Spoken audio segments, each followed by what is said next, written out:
Assalomu alaykum onajon. Alaykum assalom qizim. Ke bolam. Ke. Yaxshi keldingmi? Yaxshi, rahmat.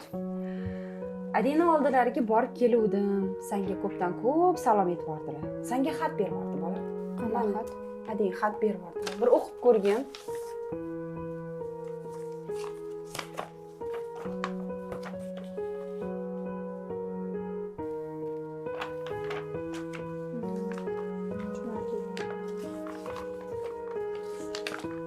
Hamda xonamga bora qoling. Mayli qizim, bora qol.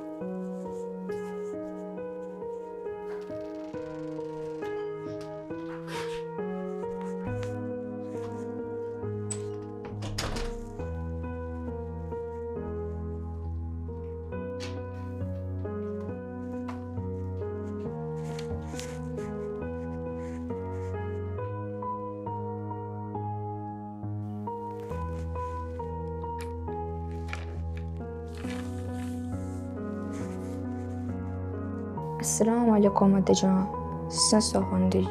Sizni o'rningiz bochiq ekan.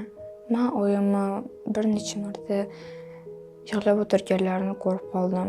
Oyimga yordam berishga harakat qilma, lekin bab sizni o'rningiz bochiq ekan. Men sizni hurmat qilaman, yaxshi ko'raman, lekin ko'p o'yladim va sizga yozishga qaror qildim. Men ko'chada yurayotganda odamlar menga qarab, o'g'rini qizi deb meni ko'rsatgandek tuyulyapti. Sizdan o'tinib so'rayman. Odamlarga o'xshab halol, pok yashaylik.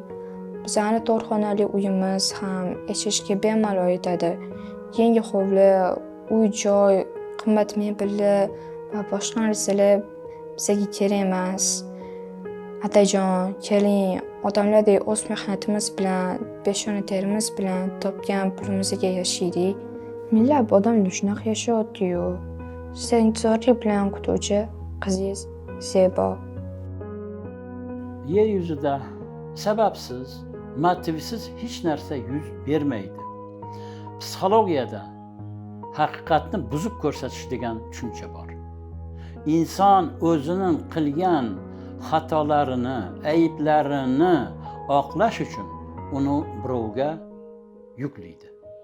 Aslida shaxs o'zining ehtiyojlarini, o'zining istaklarini qondirish uchun o'zining qilgan ishiga birovni aybdor qiladi. Masalan, o'g'lim, men bu jinoyatni seni o'ylantirish uchun qildim. Qizim, bu ishni men seni turmushga berish uchun qildim deb o'z qilgan ishini birovga yuklaydi. Bunday holatlarda psixikaning himoya mexanizmi ishga tushadi. Inson o'zining qilgan gunohlarini, ayblarini birovga yuklash bilan aybdorlik hissidan xalos bo'ladi. Aslida inson o'zining ehtiyojlarini, o'zining nafsini qondirish uchun mana shu jinoyatga, mana shu xatoga qo'l urgan bo'ladi. Azizlarim, kelinglar, haqiqatni tan olaylik.